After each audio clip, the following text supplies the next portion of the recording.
ओम शांति। आज ज्ञानदाता वरदाता बाप दादा अपने ज्ञानी तो आत्मा योगी तो आत्मा बच्चों से मिलन मनाने के लिए आए। बाबा ने हम बच्चों को ज्ञान स्वरूप सिद्धि स्वरूप बनने की सहज विधि भी बताई है।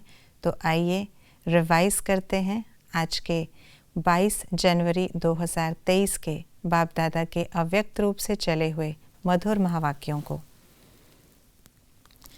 प्रयोगी आत्मा किस किस पर विजय प्राप्त करती है? विकारों पर, संस्कारों पर, परिस्थितियों पर। बाप दादा ने आज हम बच्चों से हमारी जांच के लिए कौन से प्रश्न पूछे हैं? संस्कार समय पर कहीं धोखा तो नहीं देते? संस्कार परिवर्तन में कहाँ तक प्रयोगी बने हैं? सदा सुख देते सुख लेते या कभी दुख देते दुख लेते? ज्ञान सुनने और सुनाने के निमित्त बने हैं या ज्ञान स्वरूप बने हैं? कभी भी पुरुषोत्तम आत्मा को प्रकृति प्रभावित तो नहीं करती। संबंध संपर्क में आने वालों को मेरे द्वारा दुख तो नहीं मिलता। संस्कार परिवर्तन विजयी और प्रकृति के प्रभाव के विजयी कहाँ तक बने हैं? समय प्रमाण योग लगाने वाले बने हैं व सदा हर कर्म में योग युक्त युक्ति युक्त स्वतः व सदा के योगी बने हैं। दुख की दुनिया छोड़ दी, किनारा कर लिया, या अभी तक एक पांव दुखधाम में है, एक पांव संगम पर है? पांडवों की कहानी का रहस्य क्या है? विजयी। शुरू करूं? बाप दादा की हम बच्चों प्रति मीठी शिक्षाएं हैं। व्यर्थ को समाप्त करने का अटेंशन देना है। जो भी संबंध संपर्क में आए वह सुख की अनुभूति करे। जब दुख धाम को छोड़ चले तो न दुख लेना है न देना है। कभी अपनी शक्तियों को भूलना नहीं, इसे यूज करते जाओ।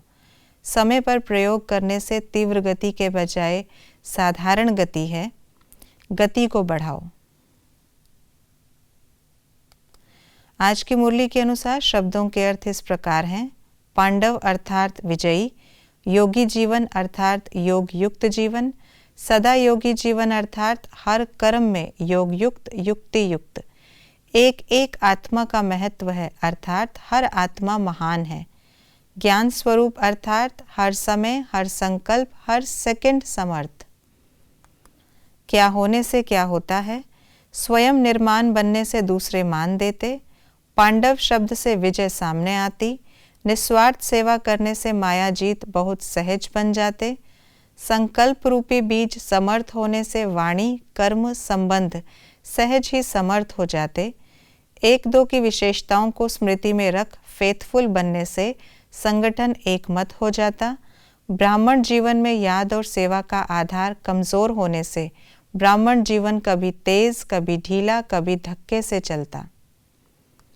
किसको क्या कहा जाता है? स्थिति को स्टेज, विकारों पर विजयी को प्रयोगी, किसी की बात फील करने को दुख लेना, प्रयोग करने में योग्य बनने और बनाने को योगी जीवन, साधना साधन को आधार बनाएगी, इसको कहा जाता है प्रयोगी आत्मा। साधन और सल्वेशन कम तो योग युक्त भी कम, इसको कहा जाता है प्रभावित होना। समय पर प्रयोग करना और प्रयोग सफल होना, इसको कहा जाता है ज्ञान स्वरूप आत्मा। जिस समय जिस सेवा की आवश्यकता होगी उसमें संपन्न पाठ बजाने को ऑल राउंड उड़ता पंछी, चाहे व्याधि चाहे विधि द्वारा और कोई भी आकर्षण अंत समय आकर्षित ना करे, इसको कहा जाता है सहज चोला बदली करना। हम कौन हैं? सुखदेव चक्रवर्ती, योग युक्त, सुख स्वरूप, ज्ञान स्वरूप, सफलता मूर्त, विजयी आत्मा, ज्ञानी तु आत्मा, योगी तु आत्मा, पुरुषोत्तम आत्मा, सुख के सागर के बच्चे, ऑलराउंड उड़ता पंछी, सदा प्रकृति जीत आत्मा, संस्कार परिवर्तक आत्मा। आज बाप दादा ने किन बच्चों को याद प्यार दी? सदा प्रकृति जीत आत्माओं को, विकारों पर विजय प्राप्त करने वाली विजयी आत्माओं को, सदा योग की विधि द्वारा श्रेष्ठ सिद्धि को अनुभव करने वालों को, सदा साधारण संस्कार को श्रेष्ठ संस्कार में परिवर्तन करने वाले संस्कार परिवर्तक आत्माओं को, सदा प्रयोग की गति को तीव्र अनुभव करने वाले ज्ञान स्वरूप योग युक्त योगी आत्माओं को। ये थी आज की मुरली की विशेष बातें।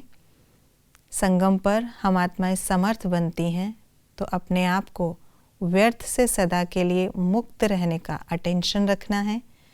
इस बात पर भी विशेष अटेंशन दें कि न दुख लेना है न देना है। हमारे संबंध संपर्क में जो भी आत्माएं आएं वो सुख की अनुभूति करें। ओम शांति।